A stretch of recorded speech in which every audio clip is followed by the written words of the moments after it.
Welcome back to part 61. So we are fully in the Moses section of Enoch's very long vision. And so where we last left off, still book 4, chapter 5, Moses, the sheep, got all the other sheep together and brought them back into the fold because they had been sinning. All right. Now, it says in that vision, that sheep became a man and built a house for the Lord of the sheep and placed all the sheep inside the house. In the Bible, it does say that Moses built a tabernacle, a place where all the people can go and pray to Yahweh or God. It says, I saw till all the great sheep perished, and little ones arose in their place, and they came to a pasture and approached a stream of water. Then that sheep, their leader, which had become a man, withdrew from them and fell asleep. And all the sheep sought it and cried over it with a great crying. Okay, so that part where it says he saw the great sheep perish and the little ones arose in their place and then they were led to a stream, that is part of the Bible. It did discuss that God was so upset with all the sin of the people that he told Moses that he was going to wait to show them the promised land when all of the older generation, that the ones that were going against him, when they die, he's then going to show the younger ones the new place because he didn't want them to rest in this paradise after all of their sin. And that last part is you hearing that Moses eventually passes away, and that's why they're all crying. Okay, so it says, and I saw till they left off crying for that sheep and crossed that stream of water. And there arose the 2 sheep as leaders in the place of those which had led them and fallen asleep. Okay, so now they've introduced a new leader, a new sheep leader, 2 of them actually. I'm sure one of them is definitely Joshua. So it says, and I saw till the sheep came to a goodly place and a pleasant and glorious land. And I saw till those sheep were satisfied, and that house stood amongst them in the pleasant land. And sometimes their eyes were open and sometimes blinded, till another sheep arose and led them and brought them all back, and their eyes were opened. Now this part continues for many verses after that, talking about, how dogs and foxes and boars were trying to devour the sheep, and then how this sheep started to rise in power, and then how this ram started to rise in power, and then how this lamb went to another lamb, and all these different animals are coming up. So we know that these are just all the stories at this point of the Bible. This is like the longest vision, I think, ever at this point. But it goes on, and it's unless you really know all the Bible verses and all the Bible stories to figure out which ram we're talking about now and which is the lamb, it's just a lot. The next 50 verses is like animal attacking animal, and it's complete destruction for a while. But we're going to go to the next part. This is a lot. Okay, so I'm sparing you like 50, 60 verses of all the back and forth between the different groupings of animals that are kind of killing each other. And, well, they're really trying to all kill the sheep is what it is. But there are some parts that I want to point out, and then we'll continue finishing up the story. So it says, because the sheep forsook the house of the Lord, and they were blinded so many times, all this slaughter was coming upon them. So he, and he typically means the Lord, and he gave them over into the hands of the lions, tigers, wolves, hyenas, the hands of the foxes, and to all the wild beasts. And those wild beasts began to tear in pieces of those sheep. So this is like God being like, fine, you guys want to do what you want to do? Great. I'm all of these terrible entities that are out here in the world, they're just going to start destroying you all because you're just not listening. It said, although all this slaughter was going on, he remained unmoved as they were devoured in the hands of all the beasts. But he called 70 shepherds and cast those sheep to them that they may pasture them.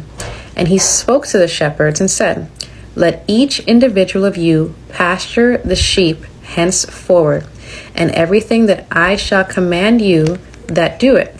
And I will deliver them unto you duly numbered, and tell you which of them are to be destroyed, and which one will destroy you.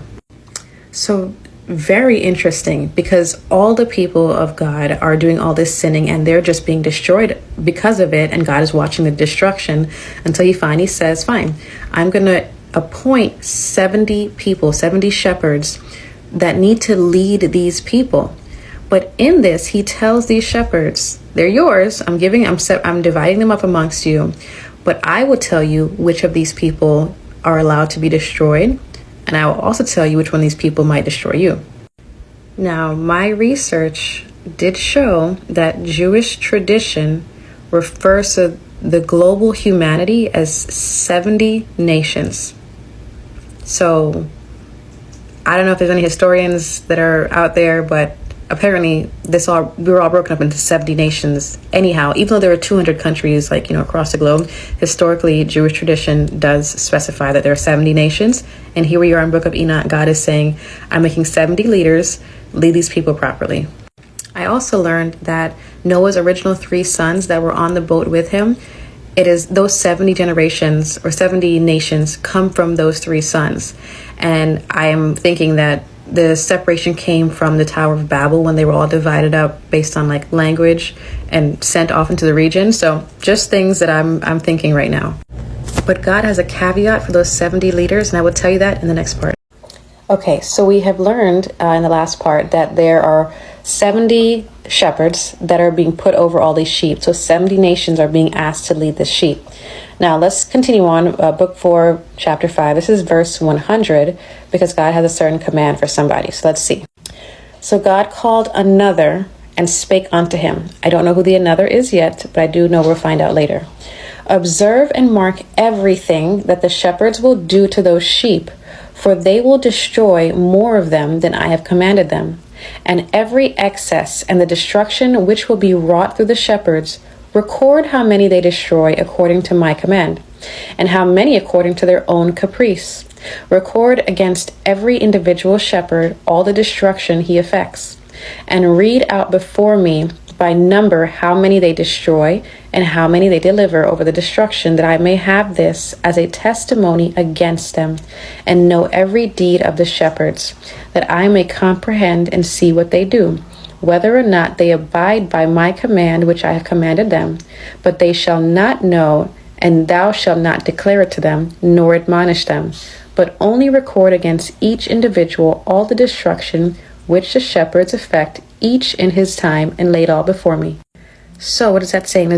There's someone that God is saying, watch everything they do, because he knows that they're going to kill people that he hasn't given them the go-ahead to kill, and they're going to do things that they shouldn't do. So he wants all of the records on this, and he makes it clear to this person, this being, that you can't tell them this. I just need you to do what I'm asking you to do. So it continues and says that those shepherds pastured in their season, and during those times, a lot of those sheep were handed over to lions and tigers, which devoured the greater part of those sheep, along with wild boars that ate them as well. They burnt that tower and demolished the house. It says the shepherds and their associates delivered over the sheep to all the wild beasts to devour them, and each one of them received in his time a definite number. It was written by the other in a book how many each of them destroyed. They destroyed more people than they were commanded, but the other wrote down everyone that was destroyed. I don't know yet who the other is, but I'm sure we're getting to it. It says, in my vision, I saw that the one who wrote down everyone that was destroyed by those shepherds day by day, and carried up and laid down and showed actually the whole book to the Lord of sheep, everything that they had done, and all that each one of them had made away with, and all that they had given over to destruction. The book was read before the Lord of the sheep, and he took the book from his hand, he read it, sealed it, and laid it down. So God is just like, okay, thanks. So the next part, I'm going to talk about a little bit more destruction that ends up happening, and that the nations start to decrease, actually. In the last part, we learned that someone is recording all that these 70 shepherds are doing, and they're bringing it back to God. God has already now seen the book. He closed it up. He put it down. So let's continue and see what else happens. Under the leadership of these 70 shepherds, a lot of these sheep are being slaughtered and killed. And it also says a lot of them, the sheep were also blind. So they're also not going in the right direction in life. The destruction continues until Enoch says, at this point, I saw now that there are 35 shepherds that took over the pasturing. They severely completed their periods, as did the first, and others received them into their hands to pasture them for their period, each shepherd in his own period. So we've gone from having 70 to now we're down to 35. It now says that other animals start coming to attack the sheep. So it's no longer just lions and tigers and wild boar. Now they're coming from the sky. So it's eagles, vultures, kites, and ravens are now devouring the flesh of the sheep. I wonder who those represent. I'm not quite sure, but let's keep reading. Enoch says he saw the destruction of the sheep by these other animals, and he watched until now there are 23 that have undertaken the pasturing. So now we've gone down to 23 shepherds from 35. Now listen to this part. He says, lambs were now being born to those white sheep.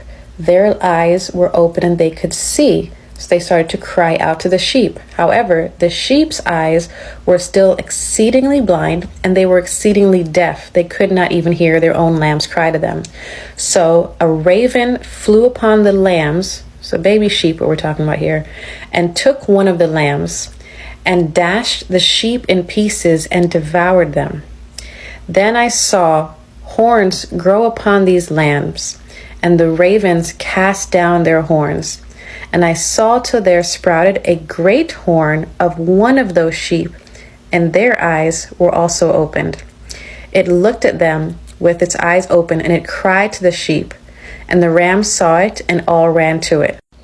Does this not sound like there is like a newer generation, like the lambs that are born to the sheep? And they're saying that they're being born with their eyes open. They're able to see what's going on. They're trying to explain to the sheep. The sheep are unable to understand what they're saying. And amongst them, there's one lamb in particular that they point out here that was born that could also see. So let's see where they go with that. It says, notwithstanding all this, those eagles and vultures and ravens and kites still kept tearing down the sheep and swooping down on them and devouring them, but the sheep remained silent. However, the rams lamented and cried out. So the eagles, vultures, ravens, and kites gathered together so that they could help each other break the horns of the ram. Now a great sword was given to the sheep. So you have to meet me in the next part to see what happens. Okay, we left off with sheep now having lambs. The lambs can see. Not sure exactly who they represent, but they can see. The sheep cannot. The sheep are constantly being killed and murdered by all these other animals now, both from the on land and from the sky. But it says now, Book 4, Chapter 5, this is verse 127. It says, a great sword was given to the sheep, and the sheep proceeded against all the beasts of the field to slay them, and all the beasts and the birds of the heaven fled before their face. That man who wrote the book according to the command of the Lord opened his book concerning the destruction, where there are now 12 last shepherds, and he showed that they had destroyed much more than their predecessors before the Lord of the shepherds. Okay, so we went from 70 shepherds, so 70 nations. It dropped down to 35. Then it went to 23. Now we're seeing here 12. 12 to me kind of signifies the 12 tribes of Israel is what I'm thinking. It continues and says, I saw till the Lord of the shepherds came unto them and took in his hand the staff of his wrath and smote the earth, and the earth clave asunder. And all the beasts and all the birds of the heaven fell from among those sheep and were swallowed up in the earth and covered them. I saw till a throne was erected in the pleasant land, and the Lord of the sheep sat himself thereon. And the other took the sealed books and opened those books before the Lord of the sheep. The Lord called those men the 7 first white ones, and commanded that they should bring before him, beginning with the first star which led the way, all the stars whose privy members were like those of the horses, and they brought them all before him. Okay, so this is kind of reiterating a lot of what we've been reading already. So when we say 7 white ones, I believe that those are the 7 archangels that we discussed earlier. So it's just showing another perspective of God sitting on his throne, telling his archangels, go ahead and bring me those books that I have all these things written down in. And so let's see what happens next. It says, he said to the man who wrote before him, being one of those 7 white ones, and said unto him, take those 70 shepherds to whom I delivered the sheep, and who, taking them on their own authority, slew more than I commanded them. And behold, they were all bound. I saw, and they all stood before him, and the judgment was held first over the stars, and they were judged and found guilty, and went to the place of condemnation, and they were cast into the abyss, full of fire and flaming, the full of pillars of fire. Then those 70 shepherds were judged and found guilty, and they were also cast into that fiery abyss. Okay, so we've learned that the one that was doing a lot of the writing is one of these 7 archangels who's been keeping this book this entire time and notifying God what's happening. Now, meet me in the next section because we're going to talk about what happens to those blinded sheep. Are they punished?